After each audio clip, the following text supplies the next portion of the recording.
Hi, I'm Jason Sterling. I'm a member of the EA Creator Network. Today, we're going to look at the campground I made for the new expansion pack, Adventure Awaits, which is not waiting any longer because both the pack and this campground are here. And now I'm going to do a typical sort of build tour, a build walkthrough of this tour like I usually do. But this particular build is very special. It's special to me because it is based on a lot of memories of my son and I going on camping trips when he was much younger. And we always typically stayed at a series, like a range of national campgrounds called Campgrounds of America. And I based this campground in very small scale form on those memories and on those particular campgrounds. So today, I'm going to integrate a few pictures, both from the past and from the present. When I was working on this campground, going through pictures from the past, it did get very nostalgic for the time when he and I would go camping on a regular basis. Every couple of months, we would head out somewhere in the car, kind of road trip and camp across the United States. After a while, I guess the novelty wore off or something, and we started to do other more far-flung trips, things that required more time than I could manage in a vehicle. But looking at all those pictures and remembering how much fun we had, I went ahead on the spur of the moment, which I never do. I never really travel spur of the moment. I always kind of plan everything. But on the spur of the moment, I asked him if he wanted to go take a quick camping trip here in western Oklahoma. So we're going to see a few pictures also from that camping trip, which literally we took just like 2 days ago. But it's remarkable. As we go through this build, this KOA, the one that I've built, the America Camps campground, there are a lot of similarities. I was surprised by how much of it I actually did remember accurately. Now, starting at the front of the building, it wasn't hard for me to remember that because most KOAs have a very distinctive A-frame up front with two wings of a building coming out from it. Sometimes there'll be a little bit of a second story as well coming out from the top part of that A-frame. In this case, the one that we stayed at in El Reno, Oklahoma, is a very traditional setup. And I've reflected that here on this particular build. I put my own touch on it with a little bit of a sort of TPX, at the top there, like an Indian teepee. I put an extra front roof line as well, a smaller sort of representation of that A-frame. But definitely you can see the inspiration in the front of this building. Inside most KOAs, you're going to find your check-in desk. Usually there'll be a small convenience store. The one in El Reno had a very, very small store. I didn't even take a picture of it. It was just a few items. Most of them will have a much larger store and a gift shop. The El Reno KOA in Oklahoma is part of a larger complex, and part of that complex, there's a restaurant and a gift shop, and then a sort of travel plaza with gasoline and a convenience store. So the KOA itself didn't really need to incorporate any of those extra items within the campground itself. A lot of KOAs will also have a game room. I've put that on the other side of this particular main building. The game room here is much more fleshed out than you're going to find at a typical KOA. A lot of these individual items I've encountered at individual KOAs, but never all of them clustered in one spot. And especially, I don't think I've ever actually seen a video game system set up at a KOA. However, with this video game system being brand new with the Adventure Awaits pack, I wanted to go ahead and put up a small setup so the Sims could play on it if they wanted to. You'll also see a few vending machines tossed in here, which is also kind of a toss-up whether you'll actually see those at a KOA. Sometimes you do, sometimes you don't. Like vending machines anywhere, you've got to be careful of someone breaking into them. So I don't know if that's part of the rationalization of not having them, or probably just more that most KOAs do have a more fully stocked sort of convenience store. Don't know. But I did throw several vending machines in around this particular KOA. They didn't get much use by the Sims here. I put vending machines in a much larger resort build that is coming next, or this week, maybe not literally next, this week. They did use them quite a bit at that resort, but not as much here. What we can see out back as we pass the main building is, of course, there's a pool, there's a playground, there's a couple of cabins, and which they call camping cabins, because typically they're not fully fleshed out cabins with, say, a kitchen and a bathroom and stuff like that. It's just a sort of cabin-esque place to sleep. And we'll take a look at that here in a second. And of course, you see a few tent sites. I personally threw tent sites in because that's how my son and I do camp a lot. So I wanted that to be represented at my campground within the game. And Sims do use them. So at the end of the day, when it's ready to go to bed, I noticed, since there's only a few beds here, there's only 2 cabins, only a few beds in the cabins, the Sims that didn't have an actual bed available would go and use the tents. And I even put a couple of sleeping bags out beside one of the tents, and they would go use those as well. In fact, 2 kids actually claimed the sleeping bags and slept there through their whole trip. Now, one thing you're not going to see here at this campground, because we don't have them in game, and the lot's not big enough, is there's usually quite a few RV parking spots. They usually come in 2 types. One is basically just a giant parking lot, which honestly isn't the most attractive part of the campground, but I can see how they'd be very attractive to an RV driver, especially if they're getting in late at night, because you can just pull straight in and the next day you can pull straight out. So if you're just staying overnight or you just want a quick in and out for whatever reason, super easy to do. The more attractive sites, of course, are usually have trees, right? A lot of trees around them, might be on a slight incline, something like that. Be a lot harder to back an RV into those sort of spaces, or even just pull one in for the pull-through type spaces, which pull-through means you just drive in and then you can drive out the other side instead of having to try to back up, right? So I can see where if you're coming in late at night, trying to navigate an RV into one of those spaces might not be what you'd want to do. Or maybe even during the day, like I never want to drive an RV. Those things look like a semi. I might as well just drive a semi and I'll just build a house in the back of it and, literally pull a house with me because I think RVs are so big. I always just drive a car, either stay in a tent or a camping cabin. Now, we're going to look at my campground again here. And the one thing that is central to my campground and central to all KOAs is a communal bathroom. It's really not as bad as it sounds. Surprisingly, usually there's not very many people in there. A lot of people at a KOA are in an RV.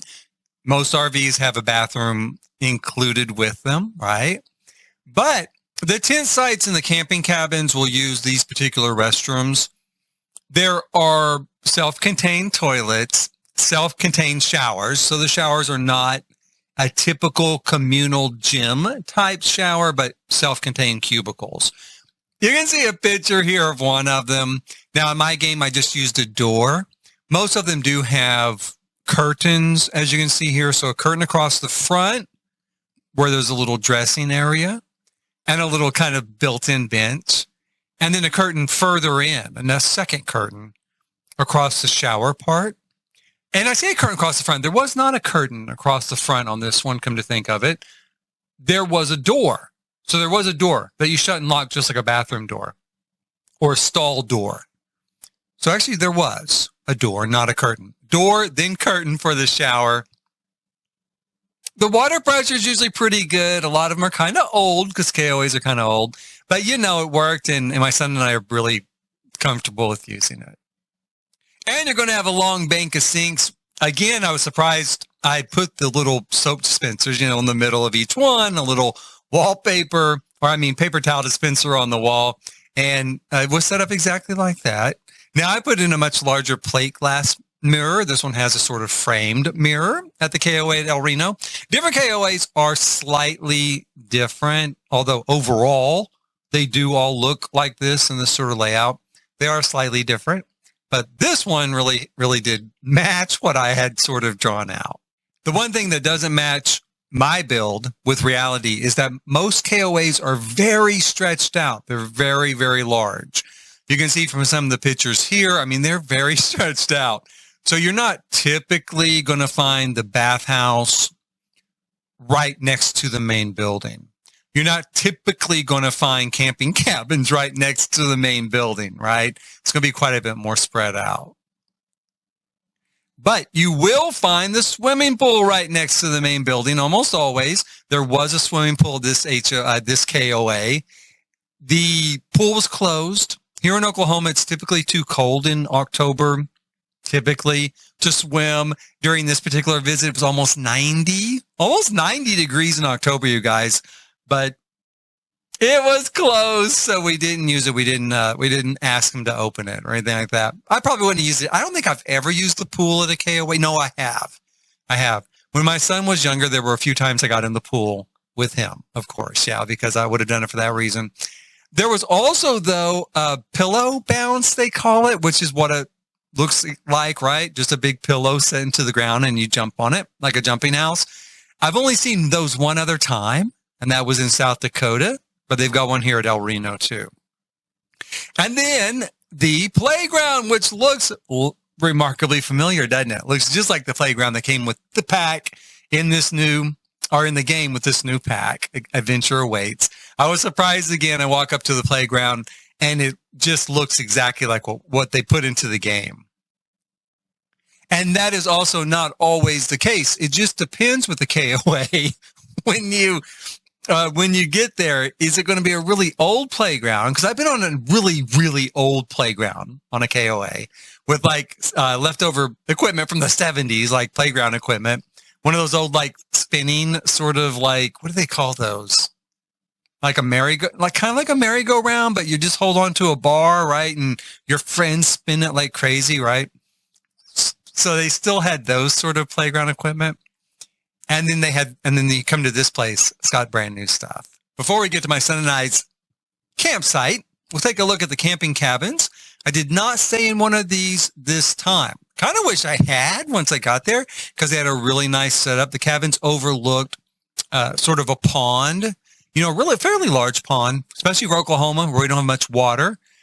But it overlooked a pond. It was forested. They had like these little decks. Most of these camping cabins are going to have a front porch, but sometimes there'll be a sort of decking area attached to it as well, as was in this case. So I kind of wish I had done that. However, my son had been wanting to go camping again. This is something for his birthday back in July. He asked for camping gear so he could go camping because I'd gotten rid of all of our gear from when he was younger. I thought, well, we probably aren't going to use this again, or maybe someone else wanted to borrow it. I really don't know what exactly I did with it. I just know it's not here any longer. Like the tent was worn out. Now the tent was worn out. And the last couple of times we went camping, we just used cabins like you see here in the pictures. And like you see in my game here, we just used those. The tent I bought originally and the tent I bought this time, it's just a simple sort of inexpensive, I think it's $40 at Walmart type of tent. And they really haven't gone up in all this time since he was little. So I got him a new tent. We got him like an airbag, all the stuff that you need, right, to go camping. And that's why we went camping with the tent, as I thought, well, he's going to want to use his new stuff. And it was very cool. I mean, I really like camping in a tent. It's very old fashioned. It's very nostalgic. So that was really great. And like I said, we'll take a look at our site coming up here in a moment. But the cabins are really cool too. The cabins are great. They have usually a porch swing of some sort. We don't have a porch swing in game, so I put rocking chairs on my particular cabins. And then they're all typically the same. You have like a sort of double, they might call it queen, but it's basically just a double bed. And then you're going to have a set of bunk beds, maybe a little desk area. If you're really lucky, really lucky, they might have a small refrigerator. If you're lucky, that's a real hit and miss. That's not a guarantee. It's not a guarantee. Most of them nowadays, unless you're really far north, will have an air conditioner in the window or inset into the wall of some sort. So I put air conditioners in these. And then there might be a little space to put some luggage, or I always say luggage. People don't really take luggage camping. There's going to be a little storage space. Let's call it a little storage space, not a closet. It's open. It's just open to the room. I dressed it up a little bit with some stuff from Horse Ranch, right? It's one of my favorite packs, Horse Ranch. I love the stuff from that. And I love the area. The area reminds me of the Western United States, which is kind of where I'm from. And I might throw a few pictures of Western Oklahoma. It doesn't really look as much like Horse Ranch. It looks a little bit it doesn't. Horse Ranch reminds me of Western Oklahoma and Texas, but mostly Utah. Reminds me of Utah a lot. So I did dress it up just a little bit, but typically you'll see as you can see from the pictures, picnic table, barbecue grill, maybe a little fire pit, little place to set outside, and then an actual structure to sleep in. The tent sites a lot of times aren't too different. Our tent site, as you can see here, these pictures that are coming up, was in a little forested area, backed up to a beautiful, forest area. There was right behind our tent was kind of we would call it a canyon here in Oklahoma, but Oklahoma's pretty flat. So take that with a grain of salt, but you'd have to climb down into it. I'd say that you'd have to climb down into it. Just a little creek going down through there, but it was really pretty, really beautiful, real peaceful. And then we had a barbecue grill and a picnic table and a place to put our tent and a place to park the car. Right. So really pretty nice. And with most KOAs, and truth be told, a lot of even state park type campsites, there will be an electrical hookup and water, like a water tap. I included kind of a mock-up of a water tap here with this particular build because that's very, very common. The electricity is almost always there as well. Thank goodness. In this day and age, the electricity is very convenient for lighting. I use an LED light in our tent. Also, when it comes to cooking, you'll be able to see from some pictures here. Yes, I use the grill. Yes, I like to grill. I don't have a grill at home. I never grill. I never cook out at home. But when I'm camping, I do use the grill. And we did do burgers on the grill. But the next morning, when it's time for breakfast, a lot of times I'll also cook breakfast at the campsite. I don't want to take the time to fire up the grill to cook pancakes on a griddle, right? So I take an electric skillet with me. And the electric skillet, of course, works wonders. I cook, bacon in it, pancakes. I did get a picture of the pancakes, and they were beautiful. They were absolutely gorgeous. I was Bob Pancakes of the Western Oklahoma El Reno KOA. They turned out great. I didn't get any pictures of them, but that's a typical thing I do. There's also a coffee maker there. I don't always make coffee myself if I'm camping, like with just my son, like this time. I'm going to just drink Diet Coke in the morning. It's easy to do. I use the coffee pot to heat up water.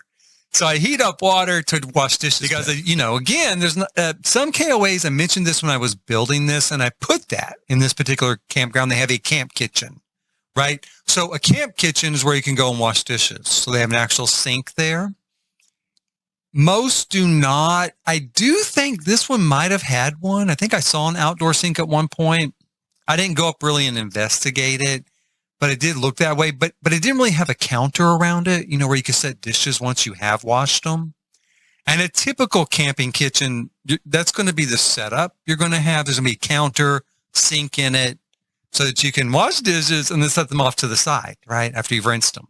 In my case, I do just boil water essentially through the coffee pot, wash them in a little bucket, and then rinse them off with water from the faucet. And cook other meals, like I said, in that electric skillet. Very, very handy. I've used a camp stove before, and I'm not an expert, but I will tell you this. When you get into higher elevations, fire doesn't work. I don't know what to tell you. Fire does not work. It does not get hot. Does not get hot. And I learned my lesson a long, long time ago. My family did. We were in Taos, New Mexico. It's pretty high up, pretty high elevation. We get in a little bit late. We're starving. We're going to cook dinner. We can't get that camp stove to get hot enough to boil water, right? We can't get it hot enough to do anything. Dinner takes forever. It took hours to cook that food. So from that point on, we started taking an electric skillet, and it was the best thing we ever did. And then I took, like I said, if you take the coffee pot for coffee, because I did have a camp coffee pot as well. The next morning, guess what? It wouldn't boil, couldn't make coffee, and that's a danger zone for me. I need some sort of caffeine, and since I thought I was going to have coffee, I didn't take Diet Coke, right? So yeah, the coffee pot's great for both coffee and heating up water for dishes.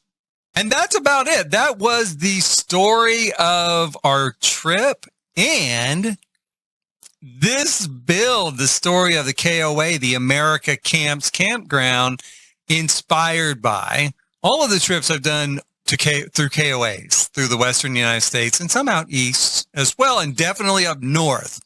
Gone as far north as almost North Dakota, because I've been to South Dakota to Mount Rushmore. So I've been that far north. And then I drove through North Dakota a little bit to get over to Montana. So that's the story of this build. And like I said, kind of my son and my adventures. Adventure could not wait any longer. Our adventures with camping. So I hope you enjoyed the build. Here at the end, I might throw in a few more shots just where we went around Oklahoma.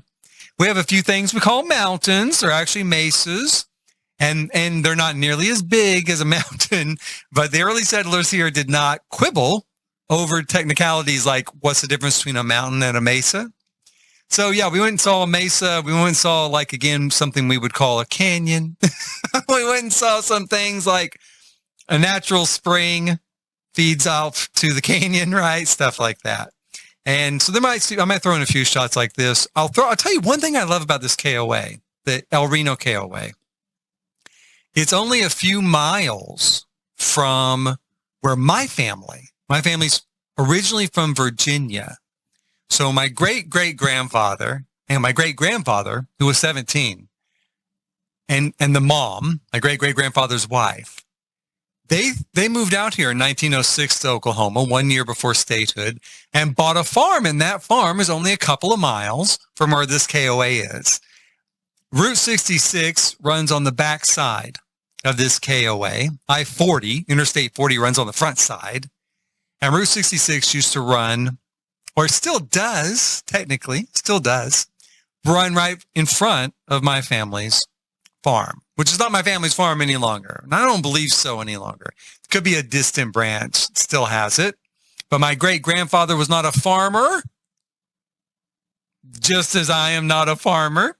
And he ran the grocery store in the town where they lived. In fact, I'll throw a picture up right now real quick. That's his grocery store. It's been modernized. The exterior's been modernized, but his grocery store is right there. It's not a grocery store any longer, but it is a library now, and I think that's just as fitting. I think he would approve of that. I certainly approve of it. The town, I guess, decided they should have a library, and they put it in an empty space downtown in the grocery store, what used to be the grocery store. So that was kind of nice. Now, my great-grandparents' house, great-great-grandparents' house as well, both those have been knocked down, I learned on this trip. They used to be there, but they've both been knocked down. So it's just an empty field and an empty plot of land in town. There's some empty lots in the town where I used to live. And that's kind of the story of small town Oklahoma. You know, they start to dry up and blow away. But it was a great trip. I'll throw in a few more pictures here at the end. And if you want to download this build, it'll be linked below in the description. It's also, my gallery ID is Jason Sterling RMC. And please hit like, subscribe, and notify. And until next time, thanks for watching.